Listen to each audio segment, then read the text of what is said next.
Assalamualaikum warahmatullahi wabarakatuh. Kembali lagi di channel Portal Dimensi dan tentunya masih bersama saya Kang Slamet di sini. Kali ini Kang Slamet akan menceritakan sebuah kisah mistis pendakian yang berjudul Bertaruh Nyawa di Alas Demit. Cerita ini ditulis oleh Wahyu Aryan, dan sebelum kita masuk ke ceritanya, buat kalian yang belum subscribe channel ini, tekan tombol subscribe-nya terlebih dahulu dan tekan tombol notifikasinya agar kalian tidak ketinggalan cerita terbaru dari Portal Dimensi. Gak usah berlama-lama lagi, langsung saja kita masuk ceritanya. Bertaruh Nyawa di Alas Demit. Halo teman-teman, buat kalian yang mau ngirimin cerita ke Kang Slamet atau teman-teman semua, kalau mau tanya-tanya, sharing-sharing pengalaman horor, bisa langsung WA ke nomor yang ada di bawah ini ya. Dengan senang hati Kang Slamet sendiri yang akan membalasnya satu persatu. Assalamualaikum. Waalaikumsalam warahmatullah. Monggo mas, mau naik dah? Iya pak, tapi istirahat dulu sebentar. Bapak pemilik rumah pun mempersilahkan mereka duduk bersantai di atas karpet yang sudah ia sediakan untuk pendaki yang singgah di rumahnya. Setelah berkenalan, bapak pemilik rumah tersebut bernama Teguh. Mau naik hari ini juga? Sudah sore loh mas, apa gak sebaiknya besok pagi-pagi aja? Kelana tersenyum lantas menjawabnya, Enggak pak, sore ini aja. Oh alah, yaudah mas. Hati-hati yo mas, di akhir-akhir ini sering hujan dan kadang disertai angin. Jenengan sudah bawa jas hujan, jaket dan sleeping bag? Sudah pak. Pak Teguh tersenyum dan menganggukkan kepalanya karena masih dirundung rasa penasaran akibat Bu Sarini di warung tadi. Di situ Kelana memberanikan diri bertanya mengenai berita pendaki yang belum lama hilang di Gunung Merbabu ini. Sebelumnya maaf nggih pak, apa benar belum lama ini ada pendaki tersesat dan pas ditemukan sudah dalam keadaan meninggal? Iya mas, rupanya mas tahu juga beritanya yo. Pendaki yang hilang itu dia mendaki lewat jalur ilegal mas, tapi ditemukannya gak jauh dari jalur Wanadaya. Kenapa bisa sampai meninggal yo pak? Saud Zafar, kemungkinan dia kehabisan logistik dan tidak punya pengetahuan soal bertahan hidup mas. Itulah parahnya kalau mendaki tapi tanpa disertai pengetahuan yang memadai. Kelana, Sanjaya dan Jafar hanya mengangguk-angguk mendengar penjelasan Pak Teguh. Tak lama dari situ seorang wanita parubaya keluar dari belakang sambil membawa 4 gelas teh hangat. Monggo mas, diminum. Ini istri saya mas. Pak Teguh memang ramah sekali. Kelana, Sanjaya dan Jafar pun terkesan dengan jamuan yang beliau berikan. Bahkan beliau menyarankan lagi untuk mendaki esok hari saja dan menginap di rumahnya terlebih dulu 1 malam. Menurutnya mendaki saat menjelang petang dekat-dekat ini sangat tidak direkomendasikan karena medan yang akan bertambah sulit karena sering turun hujan. Matur nuwun pak, kami mendaki hari ini saja. Insya Allah kami sudah siap dengan semua alat dan persiapan. Saud Sanjaya. Sore itu sekitar pukul 16:30. Kelana, Sanjaya dan Zafar sudah bersiap dengan sepatu di kaki dan carrier di punggungnya. Mereka bertiga sebentar lagi memulai perjalanannya menggapai puncak Merbabu melalui desa Wanadaya. Udah aman semua? Tanya Kelana yang langsung dibalas dengan acungan jempol oleh Sanjaya dan Zafar. Kalau udah siap semua, ayo merapat sebentar. Kita berdoa sebelum memulai pendakian ini.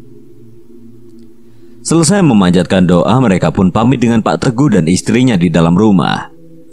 Pak Teguh, kami berangkat dulu nggih. Matur nuwun suguhannya. Setelahnya mereka bertiga memulai pendakiannya dengan formasi Sanjaya paling depan, disusul Zafar dan Kelana berada di paling belakang. Di balik mereka berdiri, sore senja mulai menyuguhkan panoramanya. Gagahnya Gunung Merapi pun tak luput dari tatapan mereka. Terlihat jelas bibir kawah di atasnya itu mengepulkan asap yang membumbung tinggi. Beberapa meter setelah keluar dari rumah Pak Teguh, langkah mereka perlahan masuk ke dalam hutan belantara. Ancaman hujan badai terpleset karena jalur licin atau ancaman hilang di dalam hutan sudah siap menantinya di dalam hutan. Hati-hati le, waspodo. Belum lama ada hal buruk di sini. Ingat sama Gusti Allah. Jangan bicara yang tidak penting. Teriak laki-laki parubaya yang tiba-tiba muncul dari bawah lereng. Siapa kak? Gak tahu. Nggih Pak, kami akan hati-hati. Asal disaut apa susahnya? Toh dia memberi nasihat yang baik pada kita kan? Cahaya senja perlahan hilang, berganti kegelapan yang menyelimuti hutan dan mereka bertiga di dalamnya. Senter di tangan dan kepala pun mulai mereka nyalakan untuk menelusuri belantara hutan saat itu. Di antara mereka bertiga, Zafarlah yang paling dini dalam pengalaman pendakian gunung, sementara Kelana dan Sanjaya sudah kerap naik turun gunung bersama dari awal mereka kenal. Semakin ke atas kemiringan jalur terlihat semakin curam. Di beberapa titik pun rintikan hujan mengiringi langkah mereka. Meski demikian mereka belum mengenakan jas hujan yang mereka bawa karena intensitas airnya yang masih rendah. Di belakang Sanjaya dan Zafar, Kelana berjalan santai dengan tempo jalan yang biasa ia pakai. Namun ketika Kelana melangkahkan kakinya agak tinggi ke atas batu di tengah jalur pendakian, tiba-tiba saja dari arah belakang Kelana mendengar suara langkah kaki berderap cukup keras. Kelana tentu saja menghentikan langkahnya dan melihat ke belakangnya, tapi di situ Kelana tidak menemukan siapapun di belakangnya, kecuali dia seorang diri dan dua temannya di depan. Saat itu Kelana tak mempedulikannya dan kembali melanjutkan langkahnya lagi ke atas. Sanjaya, jalanmu kenapa cepat banget Kamu tidak sedang naik gunung dengan Kelana aja. Aku ada di antara kalian berdua loh. Pelan-pelan aja lah. Gertak Zafar tiba-tiba dengan napas yang ngos-ngosan. Kelana dan Sanjaya tertawa melihat tingkah temannya yang satu ini. Saat dibawa dia kerap berkelakar dan berlagak akan kuat mengimbangi jalan mereka. Nyatanya, mereka bertiga pun berhenti di area lapang di sebelah jalur pendakian. Mereka duduk beristirahat sambil menikmati aroma udara alam bebas. Tidak ada hal yang menarik di situ. Selain pohon berukuran besar yang tumbuh tak jauh dari tempat mereka istirahat, hutan pun masih rapat di sekitar situ. Nah, itu apa yo? Tanya Zafar pada Kelana tentang sesuatu yang ia lihat di belakang Kelana. Sesuatu benda berwarna hitam serta berukuran hampir sama seperti badannya banyak tersebar di antara pepohonan hutan itu. Spontan Kelana membalikkan badannya lalu menatap jauh ke dalam rimbun hutan yang diselimuti kabut tipis di belakangnya. Apa Far? Itu apa kalian gak lihat? Hitam-hitam berdiri banyak sekali di sana. Pohon apa itu? Apa aku yang salah lihat ya? Mana sih? Saat Sanjaya turut penasaran, Sanjaya mendekat ke tempat Zafar lalu mencari sesuatu yang dimaksud oleh Zafar. Kabut tipis ditambah hari yang semakin sore menghalangi pandangan mereka. Mereka bertiga sama-sama memicingkan matanya, menatap jeli ke arah belantara hutan yang ditunjukkan oleh Zafar. Lama-kelamaan Kelana dan Sanjaya menemukan sesuatu benda yang dimaksud Zafar. Apa itu? Namun lama-kelamaan benda hitam yang dimaksud Zafar bergerak dan semakin terlihat wujudnya. Beberapa detik kemudian sesuatu yang awalnya Zafar kira adalah batang pohon seketika berubah bentuk menjadi wujud pocong berwarna hitam yang kain kafannya benar-benar terlihat hitam legam seperti diselimuti oleh arang. Kedua lubang matanya bolong tanpa ada bola mata dan mulutnya pun robek dalam keadaan menganga. Sosok itu melayang beberapa sentimeter dari permukaan tanah menuju ke tempat Kelana, Sanjaya dan Zafar beristirahat. Pocong! Disitulah Kelana dan Sanjaya baru menyadarinya juga. Di setiap balik pohon di depannya nyaris seluruhnya dihuni oleh puluhan, bahkan mungkin lebih, sosok pocong yang memiliki bentuk dan ukuran yang berbeda-beda. Saat itulah mereka bertiga meraung berteriak dan seketika bangun dari duduknya lalu berlarian tunggang langgang. Gerombolan pocong hitam yang entah dari mana asalnya itu terlihat sedang mengejar keberadaan mereka bertiga. Kelana menoleh ke belakang. Pocong-pocong hitam itu melompat-lompat, namun lompatannya terlihat seperti melayang di atas angin. Kelana Sanjaya, tunggu aku. Setelah mendaki agak jauh, Kelana menemukan tanah lapang agak besar serta ada 2 pendaki istirahat di atasnya. Karena melihat kedatangan 3 pendaki yang berlari ketakutan, spontan 2 pendaki tersebut melihat wajah Kelana, Sanjaya, dan Zafar dengan sorot mata yang keheranan sekaligus ngeri. Bagaimana hal itu bisa terjadi? Saat itu Kelana kemudian melihat Sanjaya dan Zafar. Mereka tampak kelelahan setelah agak jauh mendaki sambil berlari. Suara degup jantung dan napasnya silih berganti terdengar satu sama lain. Kenapa mas? Apa yang terjadi sama kalian? Banyak pocong di bawah mas. Gak seharusnya kamu bilang begitu. Belum lama ada pendaki yang hilang di sekitar situ mas. Hati-hati saja. Apalagi yang mendaki sekarang hanya kalian bertiga saja. Kelana dan Sanjaya hanya mengangguk-angguk sambil meletakkan badannya di tepi jalur pendakian. Anehnya tak lama setelah itu 2 pendaki itu meninggalkan mereka tanpa pamit dan wajah yang kaku. Mau lanjut mas? Dasar orang aneh, ketu Zafar. Biarkan aja wong kita yo gak saling kenal. Wajahmu mirip penjahat kali Far. Kenapa kita ketemu hal begini sih? Apa emang gini kalau mendaki bareng kalian berdua? Kalian sadar gak? Kenapa pendaki tadi ngomong hanya kita bertiga yang mendaki hari ini? Lalu mereka siapa? Suasana seketika hening. Sanjaya dan Zafar hanya diam termangu mendengar perkataan Kelana. Suasana terasa semakin mencekam saat itu. Beberapa menit kemudian Kelana kembali berdiri lalu mengajak melanjutkan perjalanan lagi. Tapi hanya Sanjaya yang berdiri. Zafar masih duduk melamun seperti sedang memikirkan sesuatu. Kamu mau tetap di sini saja Far? Gak yakin aku kalau begini. Mau turun lagi? Yakin? Di bawah banyak pocong-pocong tadi yang udah nungguin kamu loh. Atau mau masih tetap di sini? Bisa aja pocong-pocong tadi masih mengejar kita dan sebentar lagi akan sampai di tempat ini. Tutup mulutmu nak. Senang sekali kamu nakut-nakutin aku. Kamu kira aku takut? Iya. Nah itu tahu.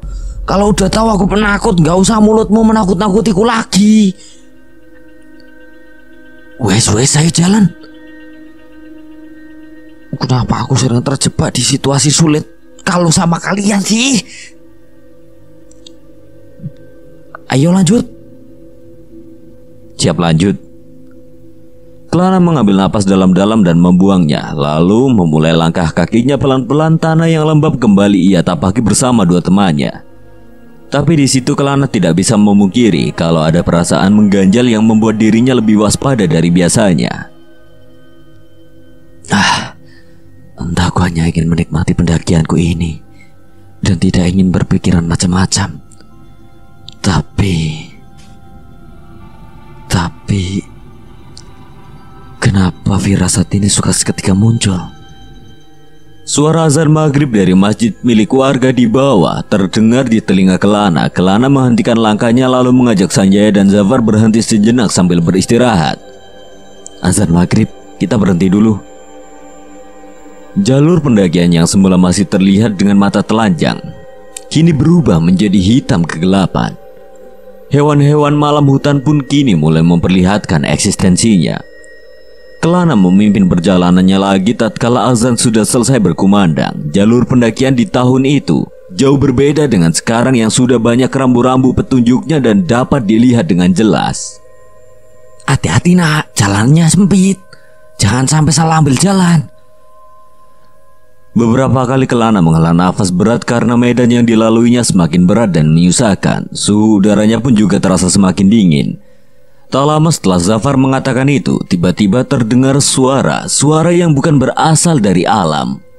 Lebih tepatnya seperti suara kidung hajatan. Suaranya sayup-sayup beriringan dalam gelapnya malam. Ada suara hajatan ya? Apa iya kedengaran sampai sini? Iya, aku juga dengar.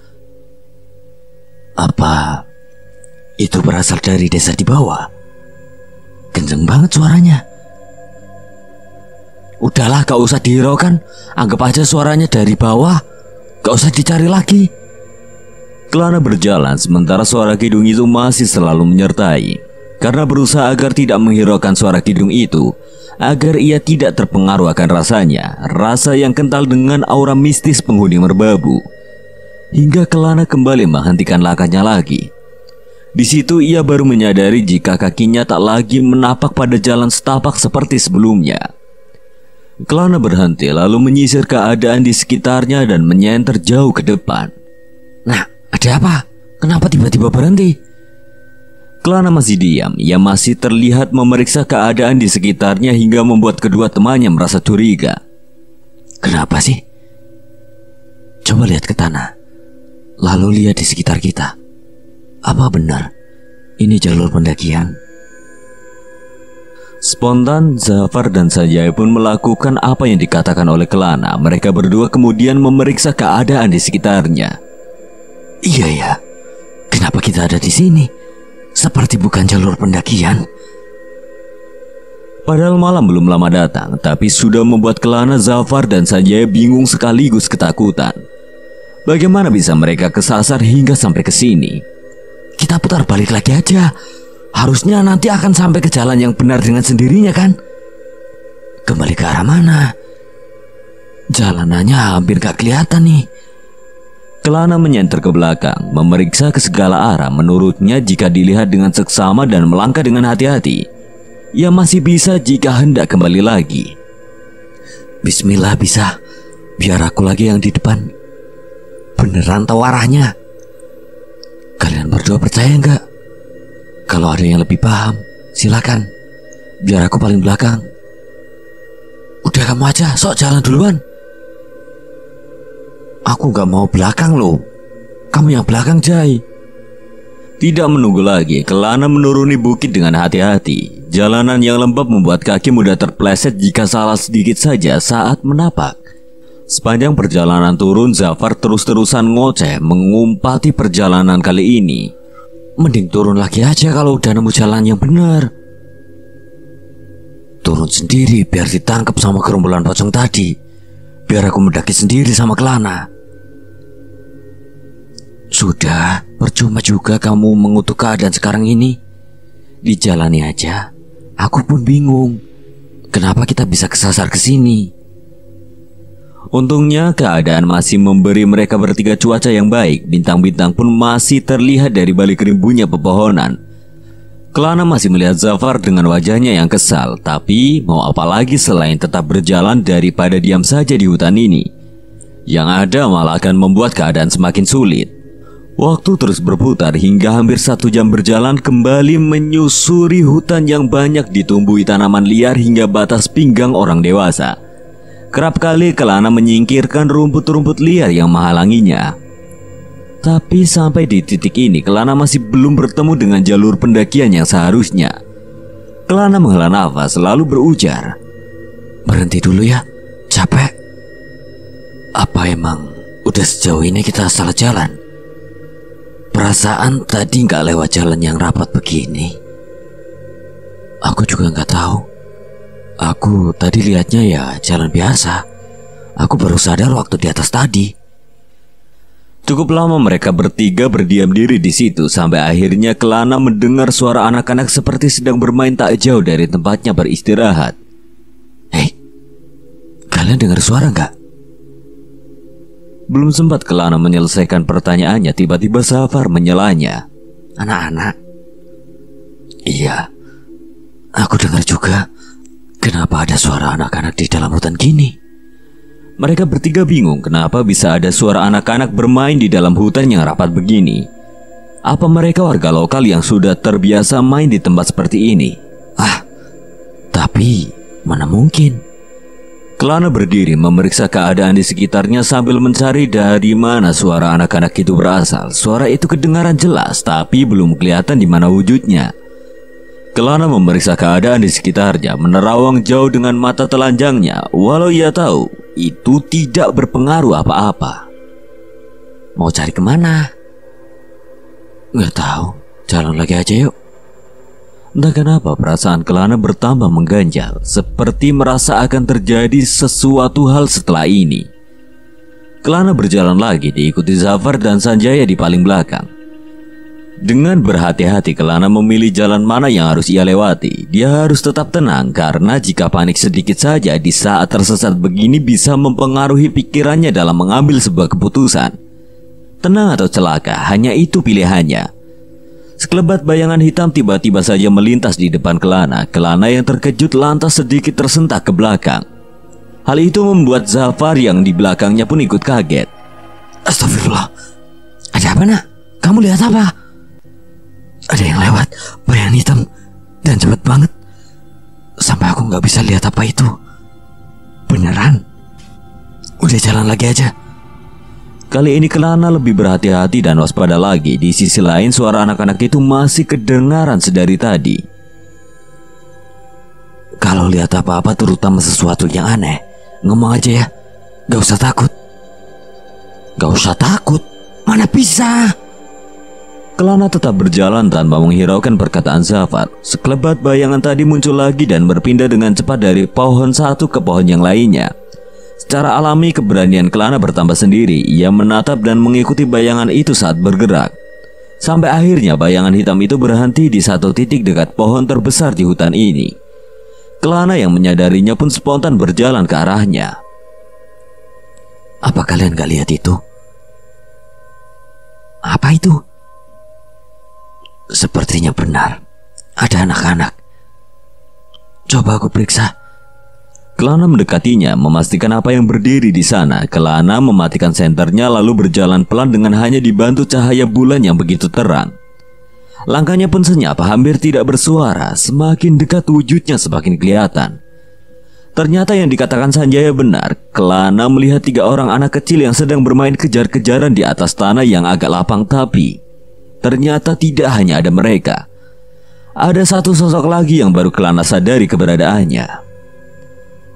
Apa itu? Kelana, jangan jauh-jauh. Dan beberapa detik kemudian Kelana mengetahuinya jika sosok itu adalah perempuan dengan kebaya serba putih sedang duduk dan menyisir rambut panjangnya yang tergerai berantakan hingga ke pundaknya menggunakan jemari tangannya. Dia tampak sambil mengawasi anak-anak yang bermain di dekatnya. Sepertinya dia ibu dari ketiga anak-anak itu. Kelana merasa janggal dengan keberadaannya itu. Kelana pun bertanya-tanya sendirian di dalam hatinya. Mereka siapa? Apa benar jika mereka warga yang tinggal di desa tak jauh dari sini? Tapi mengapa malam-malam begini mereka kemari? Perasaan Kelana berkecamuk. Ia semakin penasaran. Saat Kelana mencoba melihat wajah perempuan itu dan ketiga anaknya, gelapnya malam menghalanginya. Kelana mengambil napas dalam-dalam kemudian melihat ke belakang. Melihat Zafar dan Sanjaya, memastikan mereka berdua masih berada di sana menunggunya. Kelana semakin melangkah maju mendekat ke tempat perempuan dan ketiga anak itu. Jika dia tidak mendapatkan jawaban dari apa yang ia lihat dengan kedua matanya, maka ia akan bertanya secara langsung kepada mereka. Kelana kembali melangkah lagi saat tinggal terpaut beberapa langkah saja dengan mereka. Tak sengaja kaki Kelana menginjak ranting kering hingga menimbulkan suara. Spontan suara itu membuat perempuan itu dan ketiga anaknya menoleh ke arah Sanjaya. Kelana panik karena keberadaannya sudah diketahui oleh mereka. Namun rasa panik Kelana seketika meninggi. Rasa takutnya pun demikian manakala ia melihat ke arah perempuan dan 3 anak tadi. Di situ wajah mereka sudah jelas dilihat oleh Kelana, tapi Kelana hanya melihat mulut di wajahnya. Tidak ada mata dan hidung di wajahnya. Kowe ngopo, Mas? Ucap wanita itu Tubuh Kelana seketika tidak bisa digerakkan. Kenapa? Bagaimana bisa ia tidak memiliki mata tapi bisa mengetahui keberadaan Kelana yang tak jauh darinya? Rene mas, ora perlu wedi. Kalau aku ingin mencelakaimu, dari sekarang tubuhmu ku tendang ke jurang sana. Kelana masih diam terpaku. Bulu kuduknya berdiri dan mulai keluar keringat dingin dari balik bajunya. Di tengah-tengah ketakutannya itu, Kelana melihat perempuan itu berdiri seperti hendak menghampiri Kelana yang masih mematung di depannya. Anak-anaknya yang dari tadi bermain lalu lalang pun kini ikut menatap ke arah Kelana. Mereka bukanlah manusia, melainkan demit penghuni hutan ini. Kelana! Sosok perempuan tak berwajah itu semakin dekat. Di sini sosoknya semakin kelihatan walaupun mengenakan pakaian berwarna putih, namun di kulit sekujur tubuhnya gosong dan penuh sayatan luka yang belum kering. Ya Allah, tolong aku. Apa yang perempuan ini inginkan dari aku? Tubuh Kelana semakin bergetar, keringatnya mengalir deras dari balik bajunya. Perempuan itu perlahan mengangkat tangan ke arah kepala Kelana. Ternyata kuku di tangannya teramat panjang dan berwarna hitam. Aroma anjir menyengat dan membuat Kelana menahannya dalam diamnya. Tak berselang lama, Kelana merasa tangan kasar itu menyentuh pipi kirinya dan turun hingga ke bahunya. Sekarang sosok perempuan tak berwajah itu hanya berjarak 1 langkah di depannya. Meski tak memiliki mata, tapi Kelana merasakan jika ia sedang diperhatikan dengan tatapan yang menakutkan. Kowe kenapa wedi karo aku? Meski kalau kamu lihat aku tidak punya mata, jangan kamu pikir aku tidak bisa melihat semua gelagatmu dari sini. Mau apa kamu datang kemari? Hutan ini berbahaya bagimu dan teman-temanmu. Kelana berusaha menggelengkan kepalanya dan menggerakkan kakinya. Kelana, kenapa lama sekali? Sebuah suara tiba-tiba terdengar keras di telinganya, disusul dengan tepukan di bahu kanannya dari belakang. Ya, ternyata itu suara Sanjaya. Sanjaya menyusulnya. Tubuh Kelana berhasil digerakkan lagi saat Sanjaya datang. Kelana lantas memutar tubuhnya menyalakan senter yang ia bawa, lalu menarik Sanjaya agar cepat lari menjauh dari tempat ini. Cepat pergi dari sini. Apa Kelana? Kenapa kamu tiba-tiba lari begini? Nanti aku jelaskan, sekarang menjauh dulu dari sini. Melihat kedatangan Kelana dan Sanjaya dengan wajah panik dan takut, Zafar pun bingung lalu mencecarnya dengan pertanyaan. Apa Kelana? Kamu lihat apa? Anak-anak itu di sana, mereka tidak sendiri, ada sosok perempuan di dekatnya dan apa Kelana? Mereka gak memiliki wajah. Jangan mengada-ada.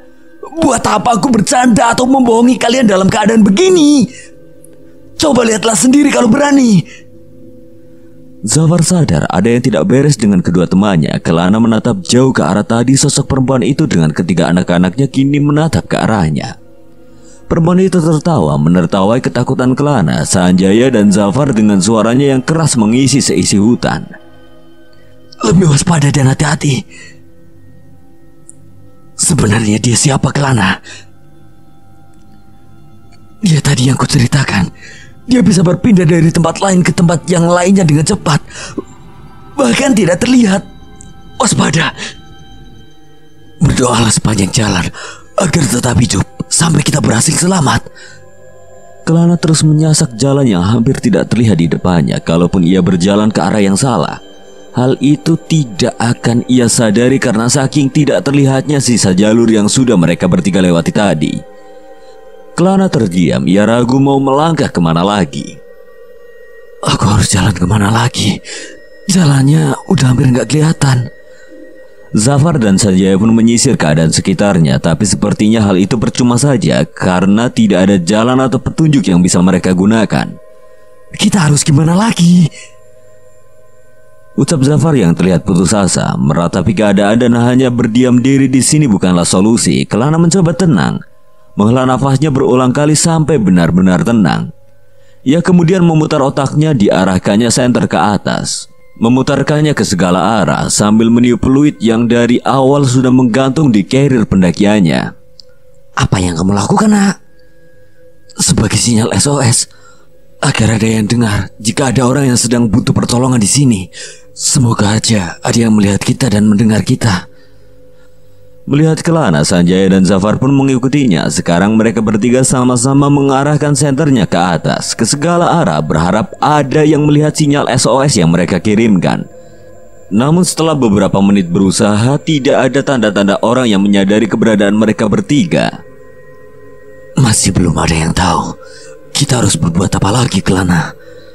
Mereka bertiga beristirahat berdekatan di sekitar situ. Lalu sama-sama berdoa berharap segera mendapat petunjuk agar bisa melewati semua ini dengan selamat. Setelah saling berdoa, Kelana mengambil satu tempat di dekat situ untuknya duduk dan menetralkan pikiran-pikiran negatifnya. Tak lama Kelana mengajak berjalan lagi. Suhu semakin dingin, beberapa kali Zafar dan Sanjaya berteriak berharap ada yang mendengarnya. Sementara Kelana masih fokus dengan mencari jalan yang bisa ia tapaki di depannya. Langkahnya terus menerjang medan yang sulit itu. Mereka bertiga saling memberikan nasihat agar tetap terjaga kesadarannya dalam perjalanan. Tapi tidak lama setelah itu, Kelana tiba-tiba saja mencium aroma wangi. Wangi? Kalian menciumnya juga? Kelana kembali menghentikan langkahnya. Aroma wangi itu membuat Kelana merasa penasaran. Mau ada demit lagi? Di situasi begini kamu bisa nggak lebih menjaga kata-katamu? Kelana berjalan lagi. Ia mencoba abai dengan aroma itu, tapi tiba-tiba Kelana melihat setitik cahaya terang dari kejauhan. Kelana menyipitkan matanya lalu menatap fokus ke tempat cahaya itu berada. Tapi beberapa detik setelah itu ternyata tidak hanya setitik cahaya yang ia lihat, melainkan siluet wujud manusia berdiri tak jauh dari tempatnya berdiri. Kelana menyalakan senternya lalu menyorotkan ke arahnya. Ya, dia benar-benar ada. Kelana tidak sedang halusinasi dalam lamunannya saja. Seorang perempuan dengan berkebaya bermotif bunga berdiri di ujung matanya. Rambutnya tergerai rapi hingga ke punggungnya. Spontan Kelana melongo dibuatnya. Far, Jay, kalian lihat, ada gadis cantik di sana. Hah? Mana ada gadis cantik di hutan begini? Itu. Kenapa bisa ada di sini? Jangan-jangan kamu gak curiga? Pertolongan Allah bisa datang dari mana saja. Siapa tahu dia orang yang tinggal di desa tak jauh dari sini. Aku coba lihat ke sana. Kelana buru-buru berdiri lalu datang menghampiri gadis itu. Namun baru 5 langkah saja kakinya terpleset jatuh ke tanah yang lebih rendah dengan kepalanya yang mendarat ke tanah lebih dulu. Aduh, kan ini tanda buruk. Diamlah, cepat bantu aku. Saat sudah bangun dan kembali ke posisi semula, Kelana melanjutkan niatnya, yakni menghampiri gadis cantik di ujung penglihatannya. Seyo, aku ke gadis itu dulu. Dengan senter yang ada di tangannya, Kelana melangkah cepat kemudian menyasar ke rerumputan yang menghalangi di depannya. Tak jauh dari sana, ia kemudian berjalan masuk ke dalam hutan yang dimana jarak antara pohon di dalamnya tidak terlalu jauh. Semakin masuk ke dalam hutan, wujud gadis itu semakin jelas. Mbak, panggil Kelana dengan suara lantang. Perlahan gadis itu menoleh ke arahnya. Kelana terkejut seakan tak percaya jika dia benar-benar cantik. Kelana tidak menyangka akan bertemu gadis cantik di hutan belantara ini. Iya mas, kenapa? Mbak, kamu ngapain di dalam hutan malam-malam begini? Gadis berparas cantik dan manis itu melempar senyum di antara cahaya senter yang disorotkan Kelana. Tak henti-hentinya Kelana merasa takjub dengan kecantikannya yang luar biasa.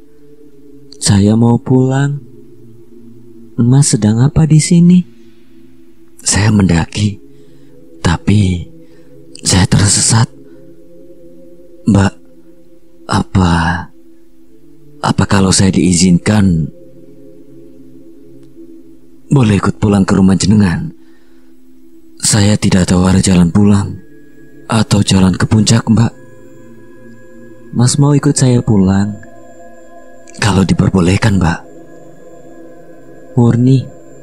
Panggil saya dengan Murni. Murni, bagus sekali namamu. Cocok sekali nama itu untukmu. Sanjaya, Zafar, kemari. Mas beneran mau ikut saya pulang? Ya Mbak, kami tidak tahu lagi siapa yang bisa menolong kami bertiga keluar dari hutan ini. Gak perlu Mbak, cukup Murni. Iya Murni. Sementara aku dan kedua temanku ikut bersama pulang, minimal kami bisa keluar dari belantara hutan ini. Tapi jalan ke rumah saya berbahaya. Berbahaya? Iya Mas. Masih mau ikut saya? Jika Murni sebagai seorang perempuan saja bisa melewatinya, aku, Sanjaya dan Zafar pasti bisa melaluinya juga. Iya, tenang saja. Tidak ada sedikit keraguan dalam benak Lana. Baginya selain cantik, gadis ini bisa ia gunakan untuk menunjukkan jalan kembali. Pulang sama dengan rumah, sama dengan kampung, sama dengan keluar dari hutan. Begitulah rumus di dalam otak Lana. Lagi pula dari tadi ia dengan Sanjaya dan Zafar hanya menuruni bukit yang tak tentu di mana ujungnya. Bisa jadi tanpa mereka bertiga sadari, langkahnya sudah dekat dengan perkampungan warga yang berada di lereng lain Gunung Merbabu. Sebelum jalan ada aturannya. Apa itu? Sebelum sampai jangan sekali-kali melihat ke belakang. Ah, kenapa begitu? Pengen selamat. Pertanyaan yang singkat namun mampu membuat Kelana, Zafar, dan Sanjaya takut saat mendengarnya. Kayaknya ada yang gak beres. Kita ikuti aja dulu. Yang penting kita keluar dari kesesatan ini dulu. Urusan lain pikir nanti. Setelah sedikit berdebat, Kelana, Zafar, dan Sanjaya pun sepakat. Mereka siap menjalankan pesan Murni. Posisinya masih sama, Kelana paling depan diikuti Zafar dan Sanjaya berada di paling belakang. Urutan ini tidak boleh dirubah posisinya saat di tengah jalan. Bagaimana Mas? Murni jalan duluan aja. Murni kemudian melangkah dengan cepat. Kelana pun mengikuti di belakangnya. Matanya tertuju pada belantara di depannya dan juga Murni yang tanpa ragu melangkah di turunan yang sempit dan licin. Waktu itu angin bertiup agak kencang, suara-suara hewan gunung pun semakin keras kedengaran. Di titik ini, perasaan Kelana semakin terasa tidak enak. Murni, jauh gak jarak ke rumahmu? Dekat Mas. Nanti kalau masuk hutan di depan jangan berisik ya Mas. Tahan dulu jika ingin berbicara. Murni semakin mempercepat langkahnya. Kelana, Zafar, dan Sanjaya pun susah payah mengimbangi langkahnya. Kini mereka sampai di sebuah hutan berkabut tipis yang berbatasan dengan sebuah tanah yang agak lapang dari hutan sebelumnya.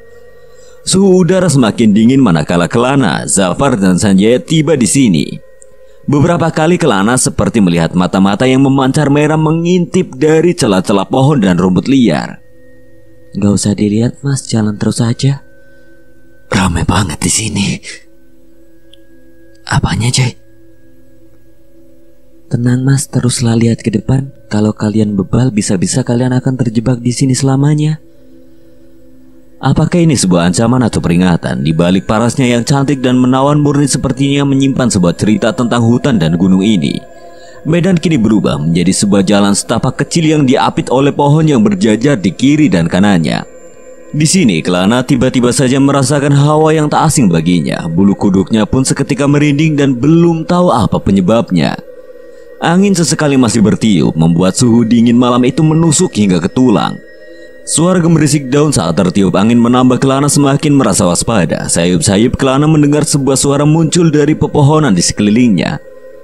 Kelana menatap ke sana, mencoba melihat apa yang ada di sana. Di situ Kelana baru sadar jika dari tadi di atas pohon-pohon itu banyak menggantung mayat-mayat mati yang entah apa sebabnya.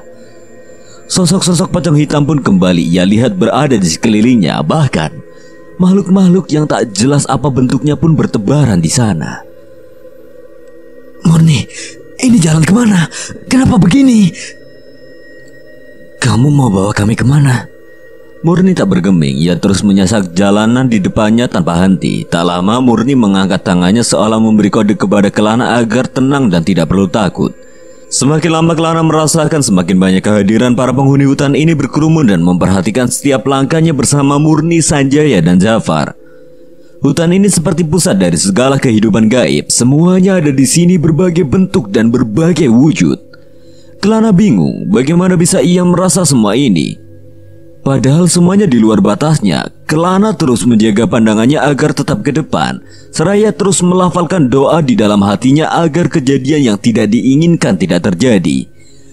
Murni, kenapa aku bisa merasakan bahkan melihat semuanya di sini? Iya, kamu memang istimewa, Mas. Apa kamu baru menyadarinya sekarang? Iya. Mungkin mereka yang ada di dalam hutan ini yang membuat kelambu-kelambu di dalam hatimu terbuka dengan sendirinya. Mas, kamu harus terbiasa mulai sekarang. Kelana berusaha menjaga matanya. Ia belum terbiasa menangkap pemandangan mengerikan di sekitarnya. Di setiap langkahnya ia selalu bersolawat agar tetap tenang meski sedang di dalam kondisi yang sulit. Sanjaya, kamu kenapa? Aku aman. Sanjaya. Far, jangan berisik.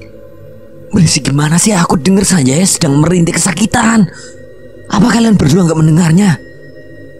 Ya baik-baik aja, telingamu aja yang salah dengar. Aku baik-baik aja. Zafar ngotot jika Sanjaya meminta tolong kepada mereka berdua. Bahkan ia meminta kita semua berhenti, lalu memastikan jika Sanjaya baik-baik saja. Kelana, ini temanmu sedang celaka. Aku aman, Far. Apa kamu tidak mendengarku? Ucap Sanjaya dengan suara keras tepat di belakang kepala Zafar. Bahkan beberapa kali Sanjaya memukul karir Zafar agar Zafar tahu jika Sanjaya aman di belakangnya. Anehnya yang Zafar rasakan justru sebaliknya. Semakin Sanjaya berkata baik-baik saja, semakin Zafar mendengar Sanjaya meminta pertolongan. Murni, apa ini? Kenapa bisa begini? Mas Zafar, kamu sedang dipermainkan oleh salah satu penunggu alas ini. Jangan kamu hiraukan. Tetaplah fokus berjalan dan ingat aturannya. Semuanya aman jika kita mematuhi aturannya. Mbak, kamu itu siapa? So tahu sekali kamu. Temanku sedang butuh pertolongan. Far, aku masih dengar suara Sanjaya. Dia baik-baik saja. Gila kamu, nak. Sudah terpengaruh dengan perkataan perempuan itu. Kita gak tahu sebenarnya dia siapa. Kamu mudah sekali bisa percaya dengannya. Gak begitu, Far. Aku sendiri juga dengar jika Sanjaya baik-baik saja di belakangmu. Aku sudah bilang, Mas, kuasai dirimu. Itu semua hanyalah ilusi untuk menyesatkanmu. Jangan tertipu. Jika tidak, mereka yang akan mengambil alih kesadaranmu.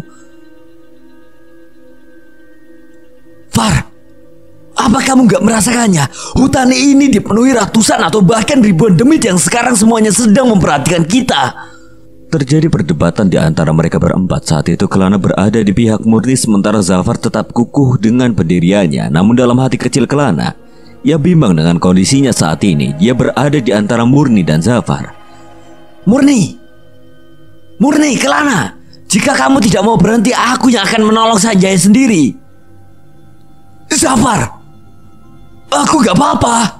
Murni dan Kelana gak salah. Kamu yang sedang dikelabui. Bunga Sanjaya, tapi Zafar masih tak berubah. Entah demit apa yang mempengaruhi telinga dan pikirannya. Murni masih terus berjalan. Kelana memperlambat langkahnya. Mas Kelana, percaya padaku, teruslah berjalan, Mas, jangan tertipu. Tapi Zafar itu sahabatku. Mas Zafar, jangan langgar aturannya. Persetan dengan aturan itu, aku akan menolong Sanjaya. Beberapa detik kemudian Kelana tak lagi mendengar langkah Zafar. Ia merasa jika Zafar telah benar-benar berhenti dan melihat Sanjaya di belakangnya. Murni, sepertinya Zafar. Belum selesai perkataan Kelana, tiba-tiba muncul suara auman serigala yang mengaum dari kejauhan. Angin pun semakin berhembus kencang menghantam dari sisi kanan tempat mereka berempat berjalan. Suara-suara sumbang pun mulai terdengar dari segala arah, seolah akan terjadi sesuatu hal yang membahayakan menimpa mereka berempat. Beberapa detik berselang, Kelana mendengar suara derap langkah cepat seperti berlari, disertai suara patahan kayu begitu keras terasa dari batang pepohonan area hutan. Kelana mencoba mengabaikan suara tersebut. Ia terus berjalan tanpa menghiraukannya daripada ketakutan bertambah besar. Namun, baru beberapa langkah suara susulan keluar dan mengejutkannya. Kelana, lari! Teriak Zafar kencang hingga menimbulkan suara menggema di tengah hutan. Zafar lari menyalip Kelana dan Murni dengan sangat cepat. Zafar, apa yang terjadi? Mas Zafar, sekarang dia dalam bahaya. Kita kejar dia, jangan sampai kita kehilangan jejaknya. Zafar! Murni, Kelana dan Sanjaya saling teriak memanggil Zafar yang jauh berada di depannya. Sialnya, semakin jauh medan yang dilalui semakin terjal. Kelana dan Sanjaya harus ekstra hati-hati. Dengan kecepatan biasa, Murni sulit untuk mengimbangi langkahnya, apalagi sekarang dia berlari. Sanjaya, apa yang dilakukan Zafar barusan? Dia berhenti lalu menoleh belakang ke arahku. Tapi gak lama setelah itu dia lari tunggang langgang menyalipmu. Apa yang dia lihat? Aku juga gak tahu. Murni tampak mengeluarkan sebuah bungkusan daun dari balut batik di pinggangnya. Mas Kelana, pakai ini. Balurkan ke sekujur tubuhmu sebisamu. Kemasan Jaya juga. Apa ini? Pakai saja. Itu bisa sedikit melindungimu dari serangan-serangan makhluk itu. Makhluk apa? Pakai aja Mas, jangan terlalu banyak tanya. Nanti kamu juga akan melihatnya sendiri. Suara gemuruh tiba-tiba saja terdengar dari dalam hutan. Dua sosok berukuran besar menampakkan wujudnya di depan Kelana. Mereka melangkah cepat ke depan. Kelana, makhluk apa itu? Serem sekali bawakannya. Kenapa dia terlihat sedang mengejar sesuatu di depan? Zafar, apa mereka mengejar Zafar? Kita harus cepat mengejar Zafar. Napas keduanya beradu dengan cepat. Peluh membajiri tubuh mereka. Murni sulit sekali dikejar. Murni hampir tidak terlihat, tapi Kelana masih bisa melihat jalan setapak di depannya. Ia mengikuti jalan setapak itu hingga sampai di sebuah pohon sangat besar dengan akarnya yang bergelombang di bawahnya. Di situ ia melihat Zafar sedang berlindung di antara akar-akarnya. Sementara Murni sedang berdiri berhadapan dengan dua makhluk tak berbentuk yang dilihat Kelana dan Sanjaya tadi. Kelana gemetar, ia panik lalu meringkuk mundur ketakutan.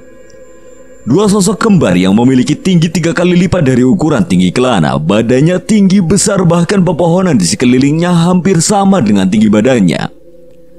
Kulit di sekujur tubuhnya berwarna hitam legam dan memiliki taring yang keluar dari rahang bagian bawahnya. Mereka tertawa terkekeh-kekeh seolah meledek Murni yang berusaha melindungi Zafar di belakangnya. Cahayu, bisa apa kamu terhadapku? Kamu tidak ada apa-apanya jika dibandingkan denganku. Kamu mau melawanku? Murni, makhluk apa ini? Apa yang mereka inginkan? Buta Ireng, mereka mengincar temanmu Mas. Dia lalai dengan aturan yang telah aku ucapkan tadi. Makhluk ini kerap mengganggu orang asing yang melewati hutan ini. Yang paling lemah lah yang menjadi sasaran empuk mereka.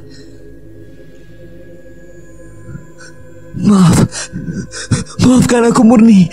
Kelana, aku tidak tahu jika sedari tadi demit-demit itu yang menipuku.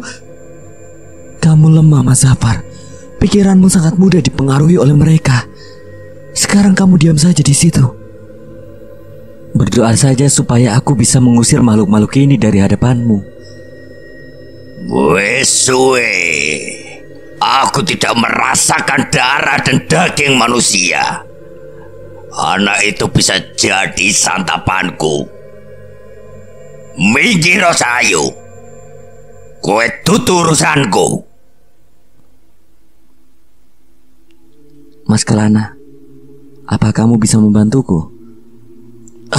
Apa Murni? Aku bantu pakai apa? Aku gak punya kekuatan apa-apa. Murni lantas melemparkan sebilah pisau kayu yang entah sejak kapan dia menyimpannya. Pakai ini, lawan mereka. Sebilah kayu itu tiba-tiba saja berubah menjadi sebuah keris yang cukup berat saat Kelana menggenggamnya. Ini pasti pusaka. Pusaka apa ini Murni? Gimana cara menggunakannya? Belum sempat Kelana mendapatkan jawaban, Murni tampak sudah maju duluan. Satu buta ireng kini sedang ia hadapi. Murni benar-benar berubah menjadi perempuan gila yang tidak mengenal rasa takut. Buta ireng yang berukuran sangat besar pun ia lawan tanpa ragu-ragu. Sementara satu buta ireng lainnya kini mendekat dan menatap tajam ke arah Kelana. Sepertinya dia tahu jika Kelana lah yang menjadi lawannya malam ini. Sanjaya, apa yang harus aku lakukan? Aku gak tahu. Tapi kamu ya sudah diberi pusaka itu. Ya Allah, aku yakin semua yang ada di dunia ini termasuk mereka sedang di hadapanku ini, semua adalah ciptaanmu. Semuanya bisa hidup dan mati atas kehendak-Mu. Namun malam ini aku meminta pertolongan serta perlindungan-Mu ya Allah. Aku dan kedua temanku harus selamat dan tetap hidup. Kelana berdoa kemudian menarik napas panjang, jantungnya berdegup kencang, keringat mengucur deras di dahinya. Kelana memantapkan dan berusaha berani. Buto Ireng menggeram dan dengan wajahnya yang menyeramkan, Buto Ireng kini maju menyerang Kelana. Tangannya yang besar seukuran pohon dewasa itu berkali-kali diayunkan untuk melukai Kelana. Buto Ireng mengamuk di hadapannya dengan sigap. Kelana menangkis setiap serangan yang berdatangan mengancamnya. Murni, selanjutnya apa? Tancapkan keris itu tepat di dadanya. Gunakan itu untuk melindungi tubuhmu. Demit sepertimu tidak akan bisa membunuhku serta teman-temanku di sini. Kamu yang akan mati. Bocah-bocah sombong. Kalian tidak ada kesempatan menang dariku. Ilmumu tidak seberapa dibandingkan ilmuku. Perkelahian antara Murni dan Kelana melawan Buto Ireng membuat suara gaduh di dalam hutan. Sanjaya pun berlindung di antara pohon di dekatnya. Sementara Zafar masih berlindung di tempat yang sama. Sepakan keras Buto Ireng mendarat keras ke tubuh Kelana. Tubuhnya terpental hingga belasan meter jauhnya. Kelana, jangan mendekat. Buto Ireng masih memburuku. Tetaplah di situ. Sebagai manusia yang belum menyadari soal kekuatan dan keistimewaannya, Kelana kewalahan melawan Buto Ireng itu. Beberapa bagian tubuhnya pun terluka oleh brutalnya serangan Buto Ireng. Murni mengambil batu besar di dekatnya lalu mengangkatnya tanpa merasa berat. Murni benar-benar di luar akal sehat. Murni kemudian melemparkan batu itu ke arah Buto Ireng yang akan menyerang Kelana. Buto Ireng itu jatuh tersungkur. Ia tidak sempat menghindar dari lemparan batu yang dilempar Murni mengenai tepat di belakang tubuhnya. Melihat itu, Kelana segera bangkit dan kembali melawan Buto Ireng yang masih tersungkur di hadapannya. Aku belum kalah. Kelana membaca rapalan doa untuk menambah keberanian dan kekuatannya, lalu mengangkat keris di tangan kanannya. Sanjaya yang dari tadi menyaksikan sahabatnya seperti kesetanan itu hanya diam tak bersuara. Seakan tidak percaya jika sahabatnya Kelana ternyata sehebat itu. Namun saat Kelana hendak menusuk Buto Ireng dengan sebilah keris yang ia genggam, dengan mudah Buto Ireng menghindar, lalu sepakan kakinya kembali mementalkan tubuh Kelana. Kelana ingin langsung bangkit lagi, tapi saat sudah hampir berdiri ia terjatuh lagi. Kelana menatap kakinya, ternyata betisnya robek cukup parah, terluka akibat goresan batang kayu yang tumbuh bebas di antara hutan itu. Sanjaya menghampiri Kelana, kemudian berjongkok di depan Kelana. Kakimu terluka, ucap Sanjaya seraya mengeluarkan beberapa P3K yang ia bawa di dalam kerirnya. Sanjaya mengusapkan kapas ke betis Kelana yang terluka untuk menghilangkan darah segar yang terus keluar. Kelana merintih kesakitan, tapi kemudian pandangannya teralihkan oleh kengerian dan keberanian Murni yang tak mampu ia utarakan. Murni? Apa benar dia Murni? Siapa lagi? Kamu tidak percaya? Apalagi aku, Kelana. Tidak cuma dia yang tidak masuk akal, tapi kamu juga. Aku tidak pernah melihatmu bertarung seperti kesetanan begini. Melihat Kelana saat itu Murni berusaha melawan Buto Ireng sendirian. Murni menggunakan kain jarik yang melilit di tubuhnya. Kain jariknya bagai sebuah pecut berukuran besar yang mampu membuat siapa saja merintih kesakitan saat terkena sabetannya. Tak cukup sampai di situ, dengan kain jarik di badannya Murni melilit dua tubuh Buto Ireng itu, lalu melemparnya hingga terjerumus di jurang yang tak jauh dari situ dan menyudahi pertarungan malam itu. Kita segera pergi dari sini, ayo. Apa mereka sudah mati? Sepertinya belum, tapi itu bisa menghambatnya. Ayo cepat pergi dari sini. Dibantu Sanjaya, Kelana kembali bangkit dan berjalan tergopoh-gopoh sambil menahan sakit di sekujur tubuhnya. Sementara Zafar dengan wajah bersalahnya turut membantu Kelana yang sedang kesusahan. Maafkan aku, Kelana. Kita bahas nanti. Ikut Murni dan jangan kamu buat masalah lagi. Untuk sementara, Kelana menyimpan pusaka yang diberikan Murni di dalam kerirnya. Kali ini mereka kembali melanjutkan perjalanan. Kembali lagi menyusuri jalan tanah kecil hutan ditemani kegelapan malam, tapi kali ini dengan kecepatan wajar. Kelana merangkul kencang pundak Sanjaya seraya terus melafalkan doa di dalam hatinya agar kejadian serupa tidak terjadi lagi. Matanya terus berotasi menatap sekeliling pohon di depannya dengan pandangan waspada. Pepohonan besar yang berjejer di kanan kiri seolah menjadi saksi segala petaka yang mereka bertiga temui malam hari itu. Sepanjang jalan yang mereka lalui, Kelana terus mendesis kesakitan akibat luka di kakinya yang terasa semakin perih dan mengeluarkan banyak darah. Murni, apa masih jauh? Turun 1 lembahan lagi. Lebatnya hutan lama-lama terbuka dan jalanan kini berganti menjadi jurang curam. Ini Murni mau membawa kita ke rumahnya atau berniat membunuh kita? Masa kita disuruh melintas jalan kecil dengan jurang curam begini? Salah sedikit mati kita. Murni, apa tidak ada jalan lain? Ini jalan satu-satunya. Jika beriringan tidak akan cukup. Bagaimana denganku? Dibantu Murni, Kelana perlahan menuruni jurang itu. Kemudian Sanjaya dan Zafar menyusul di belakangnya. Singkatnya, setelah sampai di dasar, pemandangan semakin terbuka. Sebuah gapura yang terbuat dari bata merah tersusun rapi di ujung desa. Selamat datang di tempat saya. Jalanlah dulu, rumah saya berada tepat di persimpangan itu. Jika tertutup ketuk saja, ibu saya ada di rumah. Lalu kamu mau kemana? Saya ke Pamong dulu memberitahu jika ada tamu malam ini. Kenapa begitu? Harus ya, memangnya masyarakat sini jarang menerima tamu. Baik Murni, saya ke sana dulu. Jika kamu sudah beres, segera susul kami ya. Ini jam berapa? Sanjaya melirik jam tangannya. Di situ Sanjaya baru menyadari jika dari tadi ia tidak pernah melirik jam di tangannya. 11. Kenapa masih jam 11? Aku merasa kita sudah sangat lama berputar-putar di dalam hutan sana. Apa jam tanganku rusak ya? Tanya Zafar. Kelana melihat lagi jam tangannya dengan seksama. Jarumnya masih berputar ke kanan, tandanya masih normal. Mereka bertiga keheranan mengetahuinya. Namun memikirkan itu tidak penting untuk sekarang. Sekarang lebih baik lekas istirahat agar tenaga kembali pulih dan melanjutkan perjalanan pulang esok hari. Suasana desa sepi, manakala Kelana, Sanjaya dan Zafar baru saja memasukinya. Mungkin wajar saja karena sudah hampir tengah malam. Suasana pedesaan yang mereka lihat seperti pedesaan pada wajarnya. Jarak rumah di sini berjauhan satu dengan yang lainnya. 2 orang warga melintas berlawanan arah. Mereka melempar senyum kepada Kelana, Sanjaya dan Zafar. Kelana sampai di persimpangan yang dimaksud oleh Murni, lalu menatap satu rumah yang berdiri di dekat itu. Sebuah rumah dengan dinding yang terbuat dari anyaman bambu dengan penerangan lampu pijar kuning yang menyala tak begitu terang. Mungkin ini rumahnya. Hanya ada rumah ini di persimpangan sini.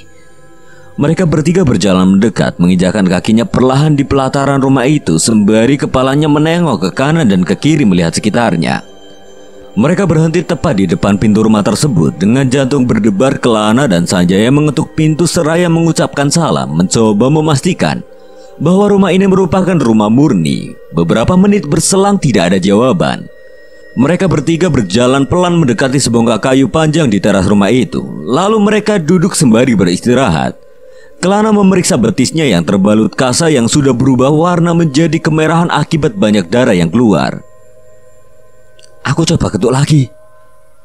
Suara wanita terdengar mendekat ke arah dalam rumah. Pintu dibuka, seorang wanita berusia parubaya muncul dari balik pintu. Wanita itu bingung karena kedatangan 3 pemuda asing di rumahnya. Apalagi salah satunya terlihat sedang terluka di kakinya. Sinten? Kelana, Ibu, niki Sanjaya, kali Zafar. Teman-teman saya, Bu. Jawab Murni yang baru datang langsung memberitahu wanita itu. Rupanya wanita itu adalah ibunya yang bernama Bu Utari. Oh, temennya Murni ta? Kok nggak bilang dari tadi? Kakimu kenapa? Bu Utari ini tidak bisa berbicara dengan bahasa Indonesia, namun beliau paham dengan apa yang keluar dari mulut Kelana, Zafar dan Sanjaya. Bu Utari kemudian mempersilahkan masuk. Monggo. Ibu dan Murni mengajak Kelana, Sanjaya, dan Zafar masuk ke dalam. Mereka bertiga masuk ke dalam rumah itu dan melihat segala isi rumah yang sederhana seperti rumah-rumah di pedesaan. Di setiap sisi rumah ada sebuah ruang tanpa pintu. Hanya dinding bambu yang terbelah sebagai pintunya dan tertutup kelambu berwarna merah. Mereka bertiga duduk di sebuah dipan kayu yang hanya berjarak 3 langkah dari pintu rumah. Bu Utari tampak menggandeng Murni ke belakang dan beberapa menit kemudian Murni kembali ke depan dengan membawa 3 cangkir kopi hitam dan beberapa batang tanaman. Silakan. Maaf, rumah kami seadanya. Terima kasih Murni. Ini jauh lebih baik. Iya Murni, daripada kami harus terus berputar-putar di dalam hutan itu. Ini batang untuk apa? Kakimu, Mas. Selonjorkan di atas kursi sini. Murni tampak menempelkan getah yang keluar dari batang itu ke atas luka pada betis Kelana. Tak lama Kelana bereaksi. Ia merengek menahan rasa perih yang keluar akibat getah itu. Tahan sebentar, Mas. Ini batang dari tumbuhan talas, baik untuk memulihkan lukamu. Mata Kelana menatap Murni lama. Gadis berparas cantik nan manis itu kini berada tepat di depannya sedang mengobati luka di kakinya dengan penuh kehati-hatian. Murni tampak lebih cantik manakala dilihat lebih dekat. Kenapa kakimu Cak Bagus? Tanya Bu Utari penasaran, tapi Kelana diam tidak langsung menjawabnya. Murni, Buta Ireng, Bu. Kami bertarung dengan Buta Ireng, Bu. Bu Utari terkejut tak menyangka jika anaknya dan 3 pemuda yang baru ia temui bertemu salah satu makhluk penghuni alas demit. untung Gusti Allah sing nglindungi kowe kabeh. Bersyukurlah kalian semua masih selamat. Dia makhluk apa Bu Utari? Dia salah satu makhluk penghuni alas demit dan salah satu yang terkuat dan ditakuti. Tapi tenang saja Mas, desa ini sudah diberi perisai gaib yang bisa menghalanginya untuk masuk ke sini. Alas demit yang kalian lewati tadi itu kan alas demit. Desa ini hampir seluruhnya dikelilingi oleh alas demit. Alas yang hampir dihuni oleh seluruh makhluk berenergi kuat di Gunung Merbabu ini. Hampir tidak ada cahaya matahari masuk setiap harinya. Hanya ada kegelapan di hutan itu. Dalam hati Kelana berpikir, pantas saja dia menemui banyak sekali makhluk-makhluk aneh bersarang di segala penjurunya. Sopo sing mancing Buta Ireng teko? Zafar tertunduk, Sanjaya, Kelana, dan Murni semuanya menatap Zafar seolah sadar kalau Zafarlah pelakunya. Bu Utari pun memberikan nasihat-nasihat agar tidak mudah tergoda lagi oleh godaan yang mereka buat untuk menjebak setiap manusia yang melintas di dalamnya. Jenengan kok bisa sampai di hutan itu Cak Bagus? Kelana sejenak diam, kemudian menatap Sanjaya dan Zafar di sebelahnya. Ia bingung menjelaskannya karena semuanya bergulir begitu saja tanpa direncanakan. Tidak perlu wedi. Kami bertiga mau mendaki, tapi gak tahu kenapa tiba-tiba saja kami tersesat dan kehilangan arah yang benar, Bu. Sudah saya duga, setiap orang yang kesini pasti karena tersesat waktu mendaki di Gunung Merbabu. Memangnya sering ada pendaki tersesat, Bu? Tidak, Ger. Tidak setiap orang yang kehilangan arah lalu masuk ke alas demit atau bisa sampai di sini. Orang yang hatinya bersih saja yang bisa sampai sini. Ger, jika tidak, sudah pasti hilang di alas itu, alas demit. Masih beruntung kalian tidak memiliki niat jahat di sini. Jadi Gusti Allah masih mengasihi kalian semua. Iya Bu, berkat murni juga kami bisa sampai di sini. Bu Utari, saya boleh bertanya? Monggo, tanyakan saja yang ingin kamu tanyakan. Saya jawab kalau saya bisa. Sebelumnya, saya mohon maaf jika saya bertanya begini Bu Utari. Sebenarnya jenengan dan warga desa di sini itu apakah dari golongan yang sama dengan saya dan teman-teman saya? Kamu tanya apa sih? Tutup mulutmu. Ora apa-apa bagus. Saya dan warga desa sini sama-sama makhluk yang diciptakan oleh Gusti Allah. Sama seperti kalian. Gusti Allah kan sudah mengutus setiap makhluk-makhluknya agar hidup saling tolong dan membantu. Bener ndak Bagus? Malam semakin larut. Hawa dingin semakin terasa menembus kulit karena cukup lama duduk berdiam diri. Rasa kantuk perlahan datang dan menyelimuti kepala kelana Sanjaya dan Zafar. Esyo Bagus, kasihan badanmu kecapean. Sekarang ayo tidur. Disiapkan badan dan tenagamu buat besok jika kalian sudah pengen pulang. Dok, tolong dianterin. Damar di sana tolong sekalian dinyalakan. Silakan istirahat di sini. Maaf tempatnya ala kadarnya Mas. Malam itu mereka bertiga diberi ruangan kosong untuk beristirahat. Ruangan seukuran kamar, mungkin ini kamar, tapi hanya ada selembar tikar yang terbuat dari dedaunan kering yang tersusun rapi. Sanjaya dan Zafar mengeluarkan matras di karirnya, lantas menatanya agar bisa digunakan untuk tidur bertiga. Nah, apa kamu gak merasa aneh? Aneh? Aneh gimana maksudmu? Kalian tahu gak sih sebenarnya kita ada di mana? Maksudmu gimana sih? Kita ya di rumah Murni.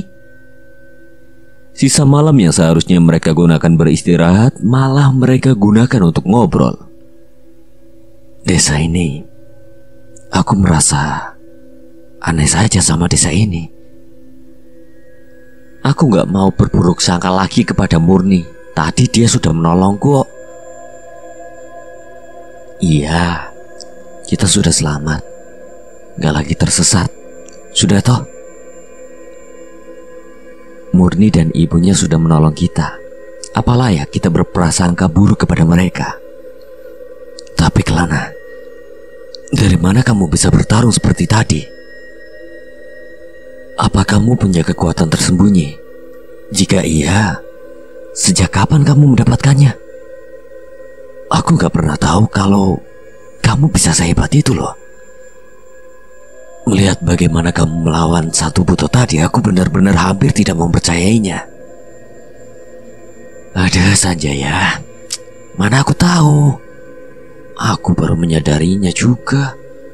Kenapa aku bisa bertarung dengan makhluk menyeramkan seperti tadi? Jika aku sudah menyadarinya sejak lama, aku sudah jadi jagoan di kampung dan di kampus. Tapi kata Murni emang ini sudah ada sejak aku lahir. Aku punya keistimewaan katanya begitu. Keistimewaan? Aku juga belum mengerti apa maksudnya. Tapi gak ada salahnya jika kemampuanmu itu diasah agar lebih berguna untukmu. Ya sudahlah, kita bahas ini nanti. Kalian gak ngantuk kah? Sambil menatap langit-langit rumah, Kelana meratapi perjalanannya kali ini. Sungguh ia tidak menyangka pendakiannya akan berjalan seperti ini. Andaikan dia tidak melakukan perjalanan ini, mungkin sekarang ia masih menikmati tenangnya kamar atau ramainya perkotaan. Atau mungkin sedang bercengkrama di warung kucingan bersama kawan-kawannya. Mata Kelana berbinar, tak terasa air matanya jatuh mengalir dari sela-sela matanya. Kelana menangis. Menangis bukan karena takut atau khawatir tak bisa kembali pulang, tapi menangis karena penyesalan dan kebodohannya sendiri yang masih lalai dan kerap menuruti egonya semata. Maafkan aku, Sanjaya, Zafar. Saat kesadarannya sedikit lagi hilang, mata Kelana tiba-tiba saja terbuka, teringat dengan pusaka milik Murni yang ia bawa dan belum sempat ia kembalikan. Kelana mengeluarkan sebilah pusaka yang sudah kembali berwujud sebilah kayu biasa. Pusaka apa ini? Kelana bertanya dalam hati sambil menatapnya. Kemudian ia kembali bangun dan melangkah keluar mencari keberadaan Murni. Setibanya di ruang tengah tempat mereka ngobrol tadi, tampak pintu depan rumah agak terbuka, seperti sedang ada orang di luar. Murni? Panggil Kelana seraya melangkah keluar. Ternyata benar, Murni sedang duduk melamun di luar rumah. Entah apa yang sedang dipikirkannya. Iya mas, kamu kenapa gak istirahat? Iya, aku teringat ini belum aku kembalikan kepadamu. Terima kasih. Berkat ini aku bisa tertolong dari serangan buta ireng. Kalau boleh tahu pusaka apa ini Murni? Ini milik Romo. Romo menyebutnya pusaka atau keris kesembadan. Romo? Iya Romo, ayahku. Di mana ayahmu? Kenapa aku tidak melihatnya? Romo memberikan ini kepadaku sebelum ia meninggal beberapa tahun yang lalu. Katanya ini bisa digunakan manakala ada ancaman datang sewaktu-waktu. Maafkan aku Murni, aku tidak bermaksud begitu. Apakah kamu pernah ke bawah melihat keramaian perkotaan? Tidak mas, ibuku melarangku, katanya di sana bahaya. Alangkah baiknya di sini saja. Lagi pula segala kebutuhan hidup orang di desa ini sudah terpenuhi oleh hasil bumi sendiri. Aku tahu kamu masih bingung mas, sebenarnya desa ini tempat apa. Seperti yang dikatakan ibuku, kami sama-sama makhluk ciptaan Gusti Allah. Kami juga beribadah kepadanya. Lihatlah pagi nanti, desaku tidak semenyeramkan yang kamu pikirkan mas. Kelana yang melihat senyumannya pun tertegun. Senyuman yang sejuk. Siapa yang tak damai melihat senyuman gadis manis seperti Murni ini? Hanya laki-laki bodoh yang tidak punya keinginan hidup bersamanya. Murni, ada aku menemukanmu di bawah sana, aku tidak akan ragu. Kelana berandai-andai dengan pikirannya sendiri. Sayup-sayup suara burung berkicauan, cahaya matahari pun perlahan merangkak naik. Kelana yang tidur paling akhir pagi ini dibangunkan Zafar dan Sanjaya yang sudah lebih dulu bangun. Nah, bangun. Gak enak tidur di rumah orang kalau bangun kesiangan. Padahal pagi itu belum genap jam 6, tapi Ibu Utari dan Murni sudah berkutat dengan aktivitas rumahnya. Merasa tidak enak jika seorang pemuda bangun siang-siang, mereka bertiga meringgu keluar. Kedatangan mereka pun disadari oleh Bu Utari. Kalau mau mandi di sana agak jauh. Di sini satu kamar mandi bisa dipakai oleh beberapa rumah. Oh iya, aku juga sudah ingin buang air kecil. Ya sudah, sekalian kita bertiga saja barengan ke sana. Sambil membawa bejana dari tanah liat milik Murni dan ibunya, Murni menemani mereka bertiga. Untuk apa bejana ini Murni? Kita mesti timba air dulu dari sumur dekat sana mas. Di sepanjang jalan menuju kamar mandi, udara sejuk pegunungan dan hangatnya matahari pun akhirnya mereka bertiga rasakan. Meski jauh dari kesan modern, desa tempat tinggal Murni ini sangat indah dan terasa sangat tenang. Memang benar kata Murni, desa tempatnya tinggal tidak semenyeramkan seperti yang Kelana bayangkan. Jumlah warga di sini tidak terlalu banyak. Di jalan mereka berpapasan dengan beberapa warga yang sedang lalu lalang beraktivitas. Senyum ramah pun mereka terima bila berpapasan. Namun ada beberapa juga yang aneh melihat Kelana dan kedua temannya. Apakah karena mereka asing melihat kehadiran tiga pemuda yang berpenampilan berbeda? Jalanan desa Murni benar-benar bersih dan asri. Tidak ada sampah-sampah plastik seperti di bawah sana. Kamar mandi yang dimaksud oleh Murni ternyata jaraknya cukup jauh dari rumahnya, letaknya di ujung desa sebelah utara. Bagaimana kakimu, Mas? Sudah membaik. Aku rasa pengobatanmu yang semalam itu berhasil. Terima kasih ya. Di situ Zafar mandi duluan. Ia mengambil bejana yang dibawa Murni, lalu mengisinya dengan air sumur di dekatnya. Setelah penuh dan akan mengangkatnya. Kenapa, Far? Gak kuat? Berat, Mas. Biar saya bantu. Wah, gak usah. Apa kata dunia kalau aku kalah dengan wanita? Sudah, pulang besok saja, Cak Bagus. Hari ini istirahat lagi di sini agar besok badanmu segar dan siap melanjutkan perjalanan lagi dengan tenang. Kami tidak enak jika merepotkan jenengan dan Murni terus, Bu. Timbal Sanjaya, Kelana dan Zafar pun tersenyum segan. Bu Utari memandangi tiga pemuda di hadapannya yang tertunduk sungkan kepadanya. Bu Utari tertawa. Yang tenang, Cak Bagus. Saya kan juga sudah menyuruh untuk menginap lagi di sini. Kalau saya sudah menyuruh menginap, itu artinya saya tidak merasa kerepotan, kan? Saat hari menjelang siang, saat matahari sudah mulai tinggi, Bu Utari mengajak kami ke depan rumah. Dok, tolong ambilkan air minum, bawa ke depan ya. Di situ Bu Utari menjelaskan mengenai arah dan medan yang harus mereka lalui esok hari. Beruntung Zafar menyelipkan sebatang pensil dan buku di dalam carrier yang ia bawa, sehingga bisa menggambarkan peta jalur yang dijelaskan oleh Bu Utari. Selain itu, beliau juga mengajarkan Kelana, Sanjaya dan Zafar cara membaca tanda-tanda alam agar tidak tersesat saat melakukan perjalanan kembali.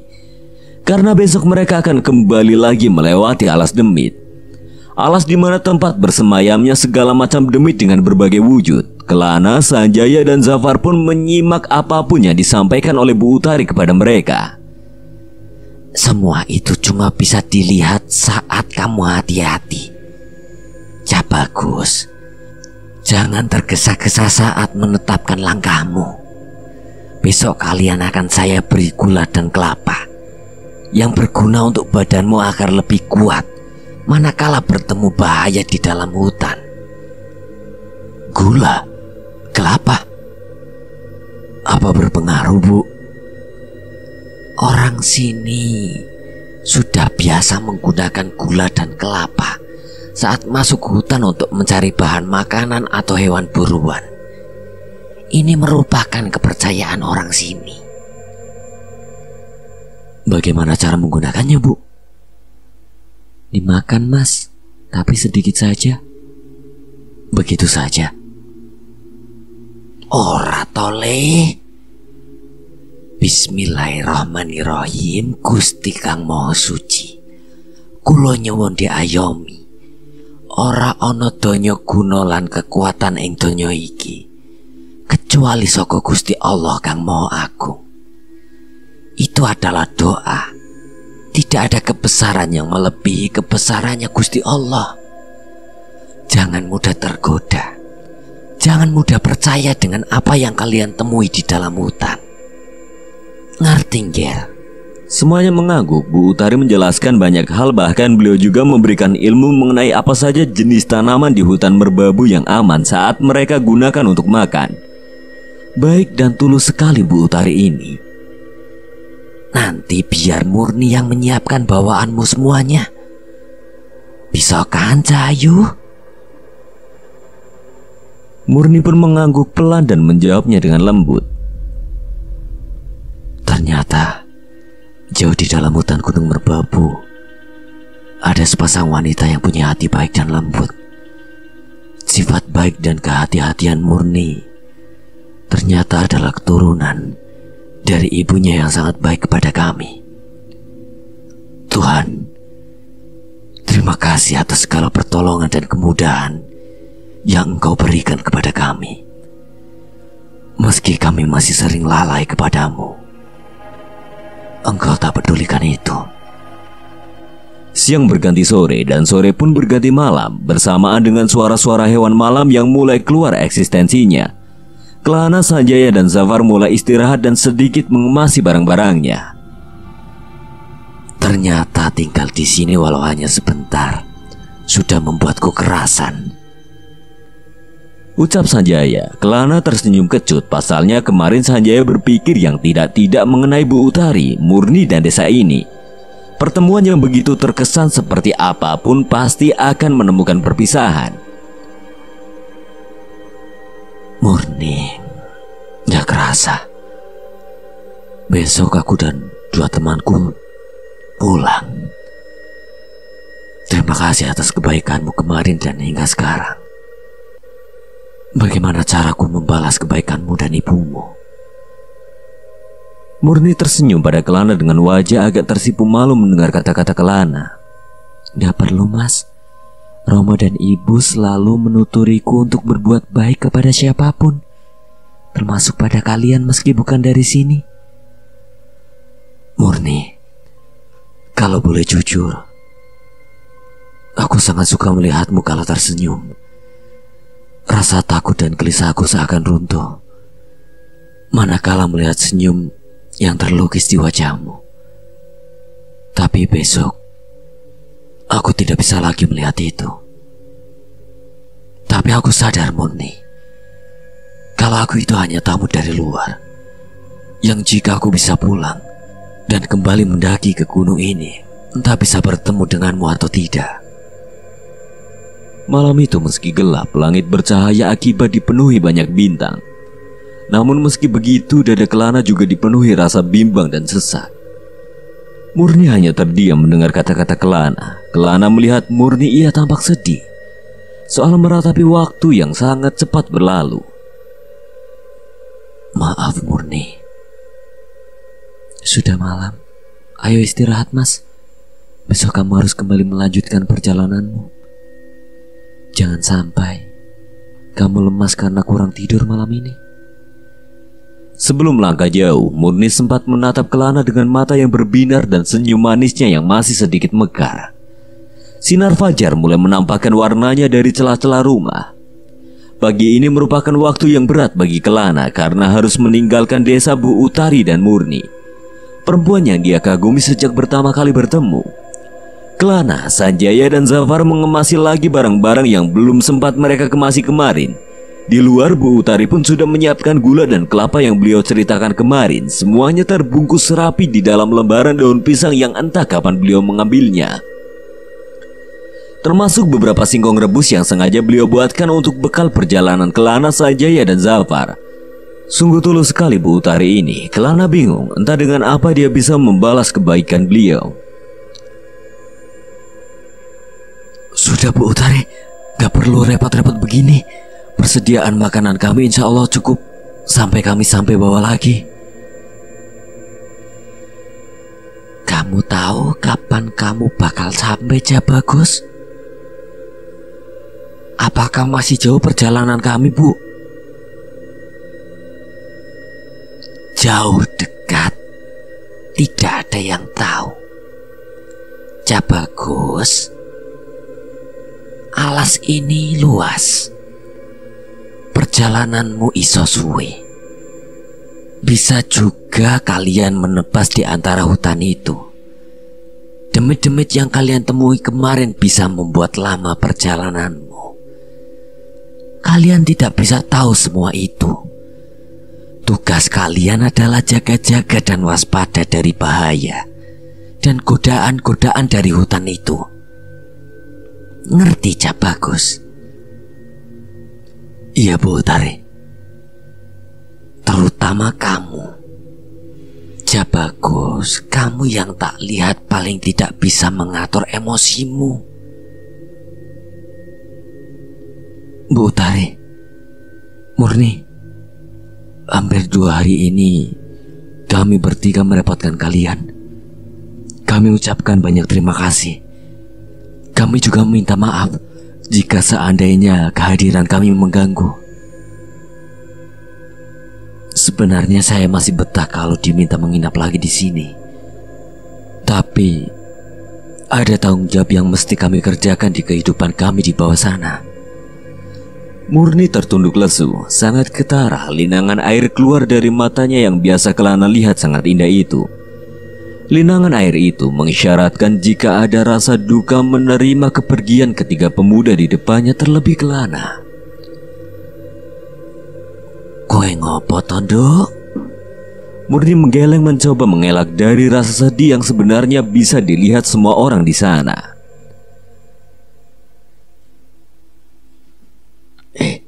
Kamu apakan Murni sampai seperti itu? Kelana, anak orang bisa-bisanya kamu begitu kan?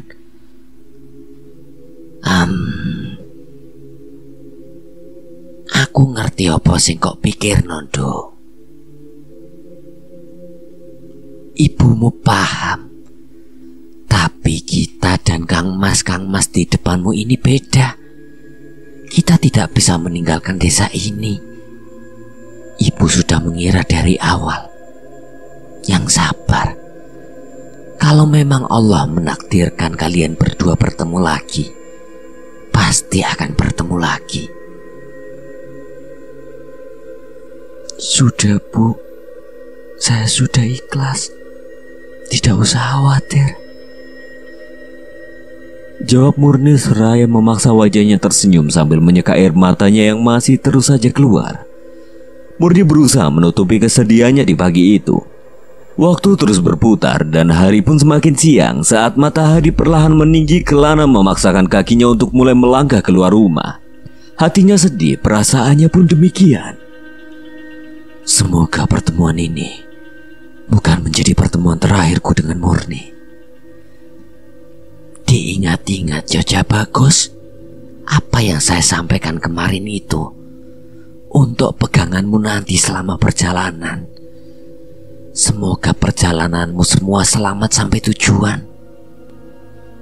Kelana, Sanjaya dan Safar mengangguk. Sebagai akhir pertemuan, mereka bertiga pamit dengan berjabat tangan kepada Bu Utari.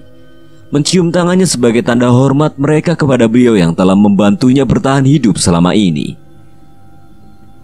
Matur nuwun Bu Utari. Ibu orang baik. Semoga kami bisa bertemu dengan ibu lagi. Setelahnya tibalah berpamitan dengan Murni. Sanjaya dan Zafar lebih dulu menjabat tangannya dan Kelana berada di paling akhir. Saat Kelana menatapnya, Murni hanya menundukkan wajahnya. Mungkin hanya itu yang bisa ia lakukan untuk menutupi rasa duka di dalam hatinya.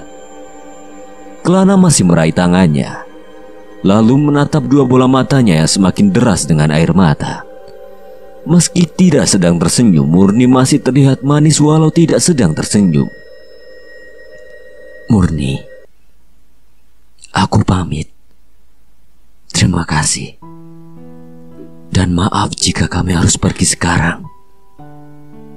Jaga dirimu dan ibumu baik-baik ya. Melangkahlah yang berani, dan jadilah laki-laki yang tangguh terhadap semua masalah yang terus datang silih berganti. Sebentar Mas. Kowe ngopo Nduk? Beberapa detik kemudian Murni keluar lagi sambil membawa benda yang tidak asing bagi Kelana. Ini, bawalah ini Mas, untukmu dan teman-temanmu berjaga-jaga. Nduk, apa kamu yakin itu barang peninggalan Romo loh? Tidak apa-apa Bu, masih ada peninggalan Romo yang bisa saya pelajari lagi. Ya Murni, jangan, simpan saja. Kami bisa menjaga diri. Selagi aku tidak bisa membersamai langkahmu, hanya ini yang bisa aku beri untuk melindungimu dan teman-temanmu Mas. Terimalah, agar aku tenang saat kamu mulai melakukan perjalanan nanti. Kelana melirik Bu Utari. Beliau hanya diam melihat anaknya yang tengah bersedih. Baiklah, Bu Utari, saya mohon izin menerima ini. Jika ibu izinkan akan saya bawa. Bawa saja. Kalau memang itu bisa membuat anak saya berhenti menangisimu. Matahari sudah hampir di atas kepala. Kelana harus cepat memulai perjalanannya. Selamat tinggal Bu Utari. Kebaikanmu tidak akan kami lupakan. Selamat tinggal Murni. Akan selalu ada ruang di hati untuk mengenang segala rasa yang tumbuh hingga sekarang ini. Berat. Terasa berat sekali perpisahan ini. Akankah aku bisa bertemu Murni lagi? Semoga Tuhan mengizinkanku bertemu gadis manis ini lagi kelak. Mereka kembali melangkah lagi. Sebagai permulaan mereka harus menyusuri dan memanjat tebing yang cukup tinggi untuk keluar dari desa tempat Murni tinggal. Apa kita sudah berada di alas demit lagi? Sepertinya iya. Semoga kita selamat. Berdoalah. Ayo kita jalan lagi.